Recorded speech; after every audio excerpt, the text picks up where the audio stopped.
Hello, hello, hello, and welcome back, family, to my channel. My name is Huddy, and tonight we're talking New York by Night. As always, this video is not scripted, and these opinions are mine and mine alone. Just a quick disclaimer before we start, some of you may know that I am a community ambassador for World of Darkness, and so any teasers that you might see for upcoming episodes of New York by Night were likely made by me, meaning I did have early access, but I recorded my thoughts, or at the very least wrote down some bullet points before moving on to the next episode. Now with that out of the way, let's talk about Season 2, Episode 4, All the Mystery, shall we? First thing to mention is that the bookshelf behind Jason has changed slightly, something that Jason did tell me to look out for during the season, even though I do not ask him for spoilers, because I like to be as surprised as everyone else while watching. Below my favorite item, a book labeled Daddy, there's now a black boxing glove with something on its face that's a bit hard to make out. To me, it looks like a face or a skull, but let me know what you think it looks like. Second thing to mention is everyone's outfits. Kalita dressed like the headmaster of a posh private school, Coco wrapping business, nightlife, and brawler all in one outfit, Kiem dripping in gold and jewels, completing the look with a puffy pirate blouse, and Bron looking his chicest self so far, decked out in all black.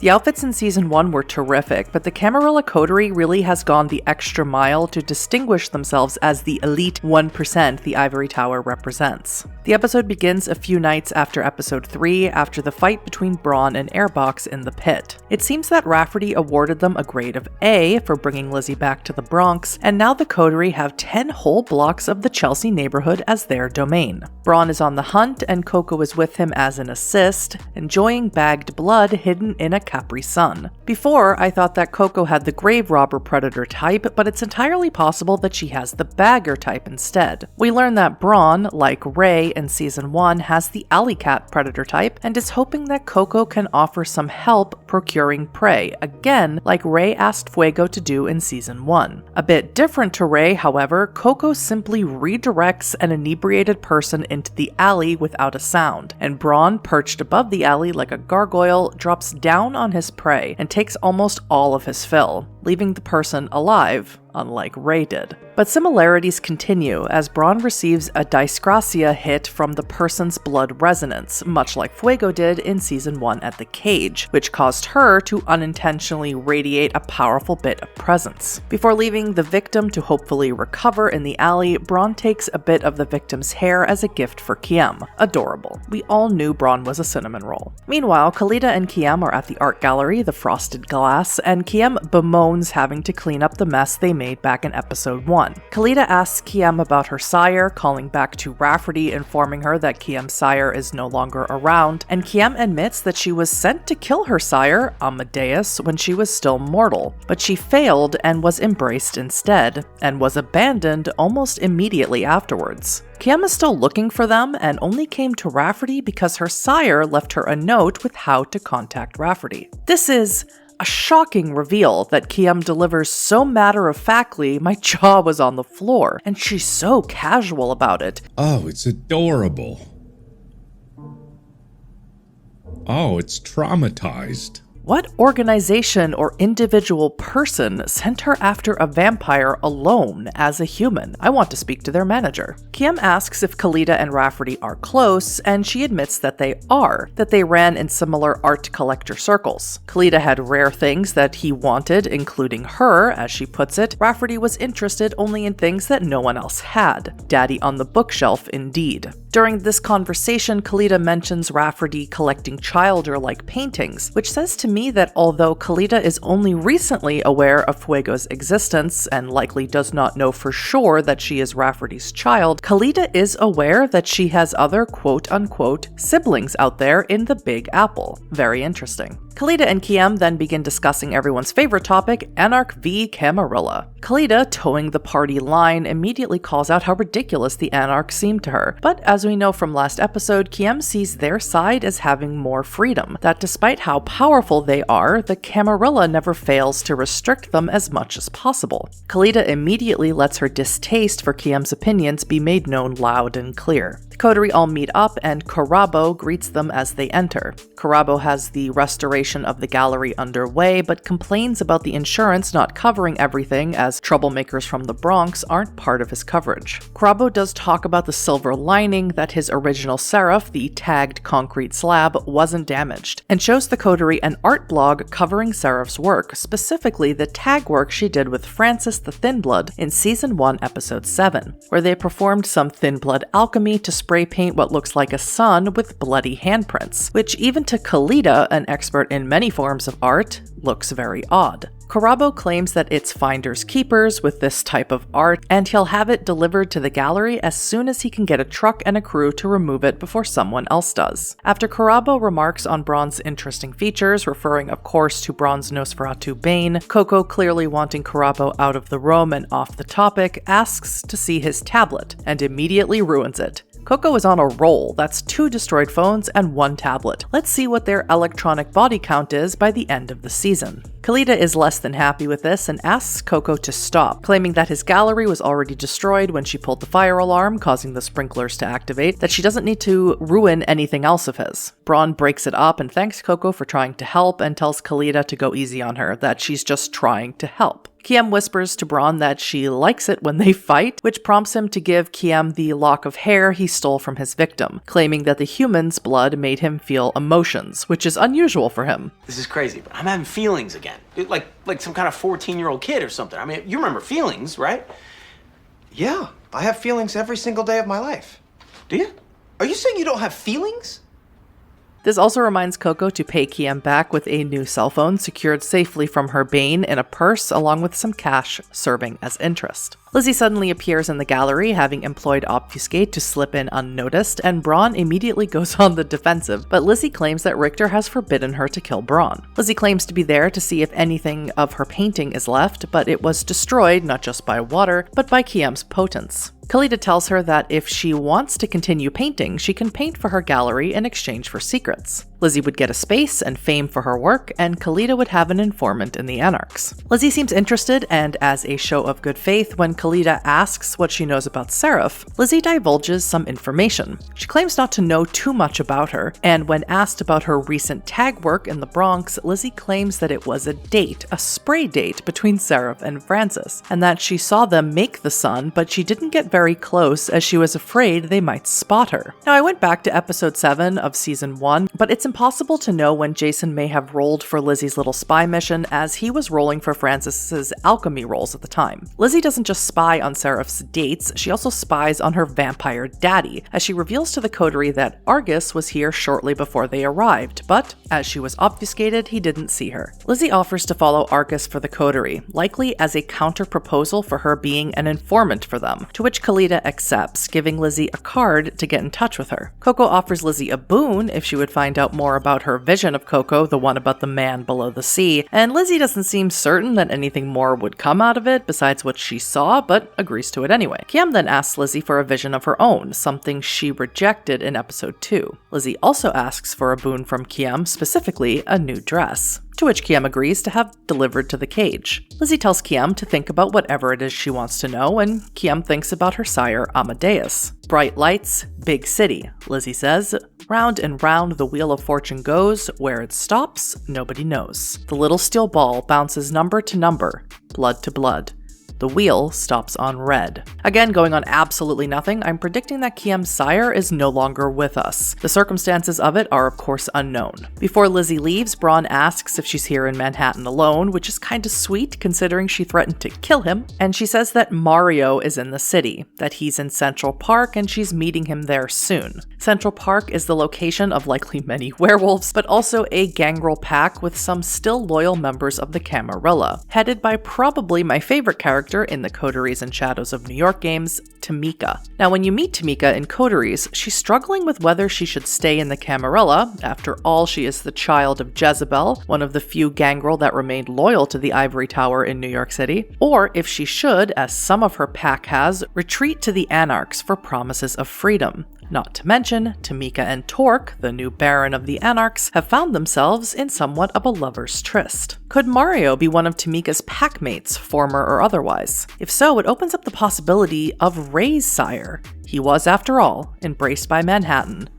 But by who? Carabo returns bemoaning his now fried tablet and then asks the coterie what they want to do about the basement space. They didn't seem to be aware of a sub-level, so Carabo takes them down to see it.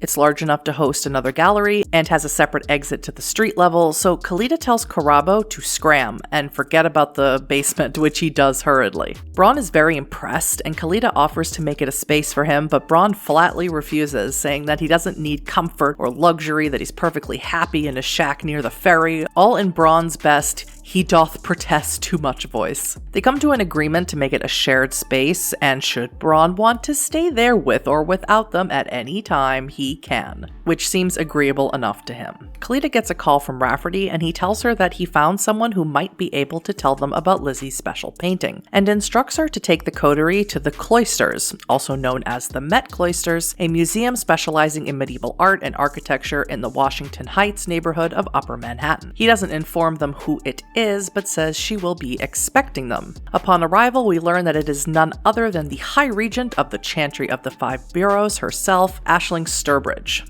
Played by the brilliant Becca Scott, who had her style down to a T. I was screeching and squealing when I saw her. As a child growing up in upstate New York in the late 1800s, Ashling enjoyed a lot of freedom and eventually gravitated towards studying mysticism through her Catholic upbringing. She taught herself Latin and Greek and to read occult texts from the church library, attended seances, and corresponded with a number of occultists, many of whom had little idea that they were communicating with a teenage girl. When her family got wind of what she was involved in, they put their foot down and ordered her to finish school. Ashling instead took her trust fund and abandoned Victorian America for the decadence of London. Once there, Ashling inserted herself into the occult scene, and her remarkable scholarship drew many eyes, including those of Aleister Crowley, who, by the way, was not yet a Malkavian at the time. But it also drew the eyes of her sire-to-be, Lucien de Maupassant, who met her during a séance salon, the two becoming close confidants. When he was satisfied with her talents, he brought her to Vienna for the embrace, and to meet the rest of the clan. But during the chaos of World War II, he disappeared, and has never resurfaced. Eventually, during the Sabbat and Camarilla War for control of New York, Ashling was called to the city and quickly ascended to the role of regent. Ashling's motivations and reasons for the alliances she makes, including one to Thomas Arturo, who I talked about in episode 2, have caused more than one person in the Camarilla court to watch her with growing concern. Even her child Agathon is fearful of her true intentions for the city. There's much more to say about Ashling, but that involves another kindred named Catherine Weisse, so if that comes up this season, you know I will blab on and on about it. Becca commands the screen as Ashling, and when she greets the coterie, she kowtows them almost entirely, and I was unliving for the whole scene. She tells the coterie that she's here to repay a boon to Rafferty, and Bron, wanting brownie points apparently with the Camarilla, says there was a fucky painting that they, as the arms of the Camarilla, destroyed to protect the masquerade. Kalita and Coco attempt to interpret Bron's information in a more coherent way, but Ashling is more curious about why he feels that they are the arms of the Camarilla, and who told them that it was their duty to serve the Ivory Tower. Coterie stumble out a Cammy-approved answer, but Ashling seems nothing more than amused by their presence. Examining the scraps given to her by Kalita, recovered from Coco in episode 2, she instructs Kalita to place them on the floor in front of her. Pricking her finger with a pen, she drops a blood droplet on each one, and they absorb into the fabric, suffusing it in crimson. Ashling is able to determine that it was indeed enchanted with blood magic to enthrall a user, which seems to go against what I previously thought it was, a presence power called Magnum Opus. But this is apparently a blood magic long out of use, so either it was made by someone very old and very studious, or someone who has been sharing secrets outside of the clan. Again, if I was a betting gal, this is maybe not blood magic in the strictest sense, but maybe it is blood alchemy. She asks after the artist, but Coco asks for a boon in return, to which Ashling denies, claiming that her boons are not easily won. She asks after their sires, first of Rafferty, to which Kalita divulges little, and then to Kiem, who claims her sire has vanished. Ashling, of course, understands that feeling, and Kiem asks her how she knew what to do with her unlife without their guidance. She claims that the insular nature of her clan gave her a home wherever she was, with or without her sire. Agathon, her child, comes in to inform her that her next appointment is rapidly approaching, so she tells the coterie that she likes them, that she may have use for them should they want a grateful Tremere for any unforeseen emergencies. They all agree to her offer and give Ashling their business cards, save for Bron, so she can contact them at a later date. Coco offers to give Ashling the name of the artist once again for that boon, and this I find particularly strange, given that everyone in the coterie knows the name of the artist. I understand that Coco has her own machinations outside of the coterie, but should this be her goal, it should be something given outside of their knowledge, like secretly in some way to Ashling. Since any of them could leap in and say, hey, I know the artist's names too, why should you get a boon from the High Regent of New York City? Surprisingly, Ashling agrees before leaving, encouraging the coterie to enjoy the museum if they want to.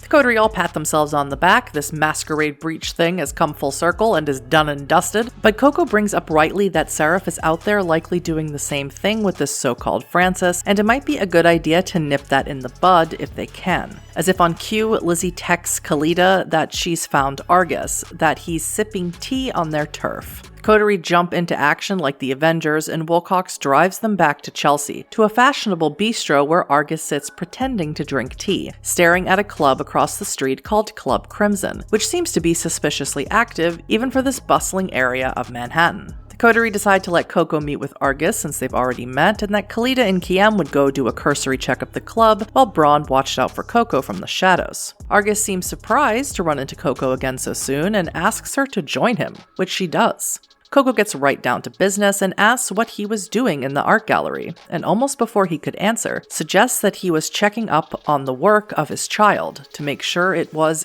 not irreparably damaged. Argus seems impressed by Coco's deduction and asks which piece on the Camarilla chessboard she is, the queen or the pawn.